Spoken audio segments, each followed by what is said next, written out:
In this video we complete समास।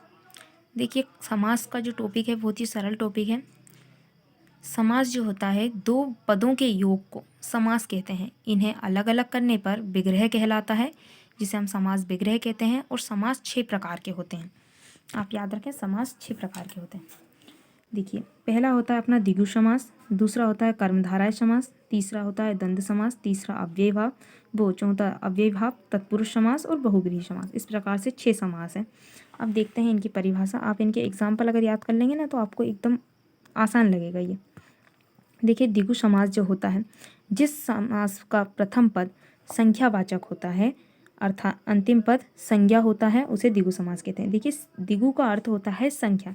आप यहाँ पर लिख सकते हैं कि द्विगु अर्थात संख्या। आप इसके नोट्स जरूर बना लें। तो द्विगु यानी कि संख्या।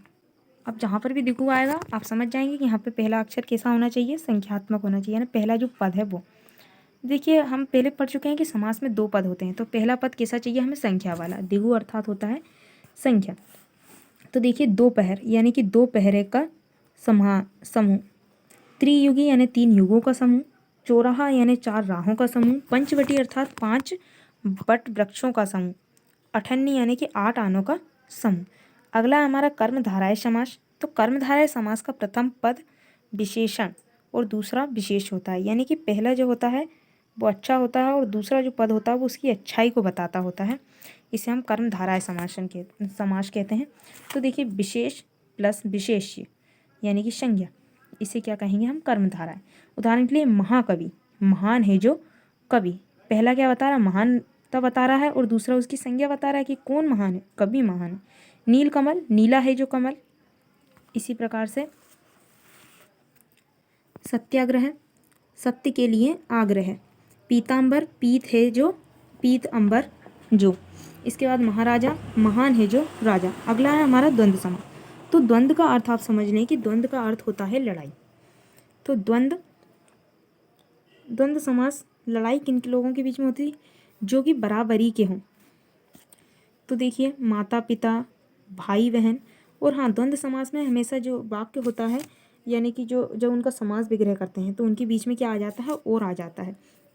जैसे भाई और बहन, सुख और दुख, रात और दिन, और परापूरा, भरापूरा। तो क्या होता है कि इन शब्दों को हम सदैव साथ में यूज़ करते हैं और बीच में और होता है। द्वंद्व जो समास है वो बहुत ही आसान है। अगला है अव्ययीभाव समास, जिसमें पहला पद अवयव। देखिए, अव्ययीभाव समास में सबसे पहला पद अवयव होगा, ये आप यहीं से लिख सकते हैं। उत्तर पद यानी कि उसके बाद वाला जो पद है वो विशेषण या क्रिया विशेषण होता है, वहाँ अव्ययीभाव समास होता है। देखिए, यहाँ पर हम देखते हैं समास यथाशक्ति में देखते हैं। तो यथा यानी प्रथम पद क्या है, अवयव है। यथा, प्रति, भर, भर और प्रति, ये सब अवयव शब्द हैं। और द्वितीय पद शक्ति, दिन, पेट, शक, एक, ये सब क्या है, क्रिया है, कहीं पे संज्ञा है, कहीं पर विशेषण है।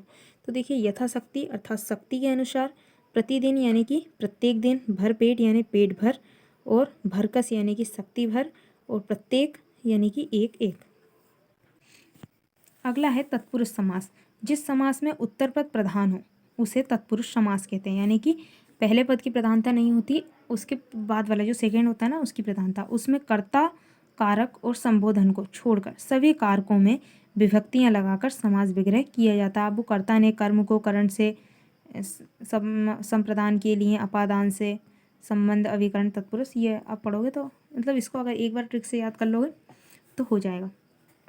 तो संबोधन को छोड़कर सभी कारकों में विभक्तियां लगाकर समास विग्रह किया जाता है। देखिए, जैसे सुख प्राप्त, तो कर्ता ने कर्म को, तो कर्ता ने वाला जो है ना वो हटा हुआ है यहाँ पे। सुख को प्राप्त करने वाला यहाँ पे कौन सा है, कर्म तत्पुरुष है। इसके बाद में अकाल पीड़ित, अकाल से पीड़ित, यदि कहीं पे को आता है तो वहाँ पर कर्म होगा, कर्म तत्पुरुष है ना।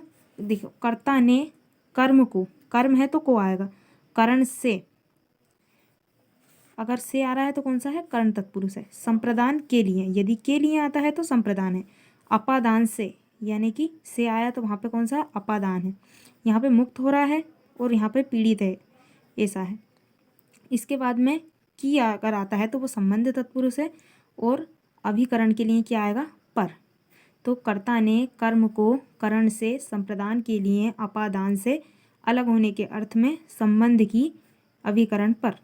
इतना अगर याद रख लोगे तो ये तत्पुरुष समास बिल्कुल नहीं छूटेगा। इसमें पहला वाला तो लेना ही नहीं है, कर्ता ने आता तो कर्ता आता, सिर्फ यहाँ पे कर्म, करण, संप्रदान, अपादान और संबंध और अभिकरण, इतने प्रकार हैं तत्पुरुष के, इतने ही होते हैं। देखिए गुरु दक्षिणा, गुरु के लिए दक्षिणा यानी संप्रदान तत्पुरुष। ऋण मुक्त यानी ऋण से मुक्त अलग होने के अर्थ में, अपादान तत्पुरुष। अमृत धारा, अमृत की धारा, संबंध तत्पुरुष। आप बीती, आप पर बीती यानी अभिकरण तत्पुरुष। अब आखिरी है बहुव्रीहि समाज, जहाँ पहला पद और दूसरा पद मिलकर किसी तीसरे पद की ओर संकेत करते हैं, वहाँ बहुव्रीहि समास होता है। जैसे कि कमल नयन, कमल जैसे नयन वाला यानी कि राम, यानी डायरेक्ट किसी की बात ना करते हुए घुमा फिरा के बात करना, अर्थ तो वही निकलेगा। कमल नयन तो केवल राम भगवान की है। दशानन, दस है आनंद जिसके अर्थात रावण। चतुर्भुज यानी कि चार हैं भुजाएं जिसकी, विष्णु। पंचानन, पांच है आनंद जिसके, शिव। और लंबोदर यानी कि लंबा है उधर जिसका, गणेश। अब गृह कार्य के लिए आपके पास क्वेश्चन है कि वाक्य के